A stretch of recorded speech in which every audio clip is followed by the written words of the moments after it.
A singer once said to me, "I want power, I want grit, but every time I try, my throat just tightens." They thought the answer was more effort, more volume, more aggression. It wasn't. It was vocal fry. And here's the twist. Vocal fry is usually only mentioned when someone wants to learn screamo, which is exactly why it's so misunderstood. Because this tiny crackling sound, it might be one of the most important coordination tools in modern singing. Pop, jazz, rock, or musical theatre, if you use your voice seriously, this matters. So in this vocal fry masterclass, I'm going to show you why it builds real power, how it helps you design your sound, the mistake that quietly damages voices, and how to master it safely. Let's start with the biggest myth in singing. Most singers believe power comes from pushing. It doesn't. Real power comes from efficiency, specifically how well your vocal folds come together. When my student was pushing for volume, they were actually losing closure. More air, more tension, less control.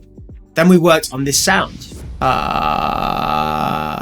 That tiny popping sound, that's your vocal folds coming fully together and gently releasing. It's like a lip roll, except instead of training the lips, you're training the folds themselves. That's why vocal fry is so powerful. It lets you feel true vocal fold closure and practice it without excess force. And when that coordination transfers into singing, the voice suddenly sounds fuller without feeling heavier. That's when my student's power problem disappeared. Now, let me tell you something I tell every frustrated singer. You don't find your voice, you build it. So many singers come to me saying, "I just haven't discovered my sound yet." But your sound isn't hidden somewhere in your throat waiting to be uncovered. It's constructed. You want that emotional grit like Lewis Capaldi, or that controlled edge like Dave Grohl? That texture doesn't come from randomly growling. It comes from controlled fry layered into clean singing. Vocal fry is the foundation that makes safe distortion possible, controlled grit achievable, and emotional intensity sustainable. When you master it, you're no longer guessing, you're designing your voice. But here's where things can go wrong, and this is important. There's something about the sound of vocal fry that tempts people to squeeze. Maybe it's because we associate it with gritty, powerful styles. So beginners clamp down, they push, they force the sound to be bigger, and that's where this tension sneaks in.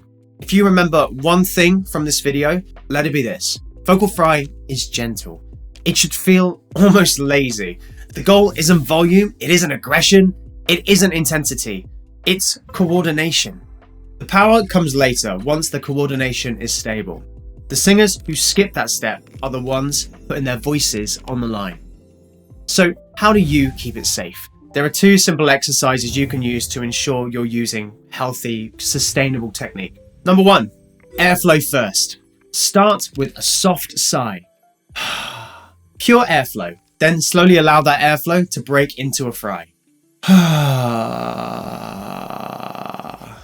The airflow prevents squeezing, encouraging your body to stay relaxed. Air before sound, not the other way around. Number two is an exercise I call fall into fry. Start with a light head voice note. Then gently slide downward and let the sound fall into a fry naturally.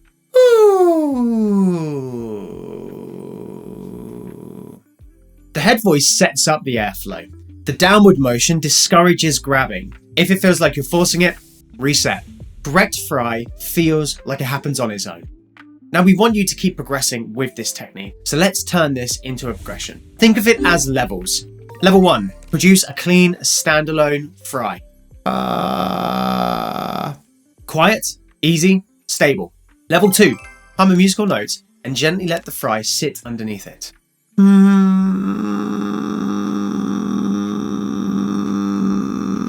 And the final level, sing scales on the vowels and gently integrate the fry into it.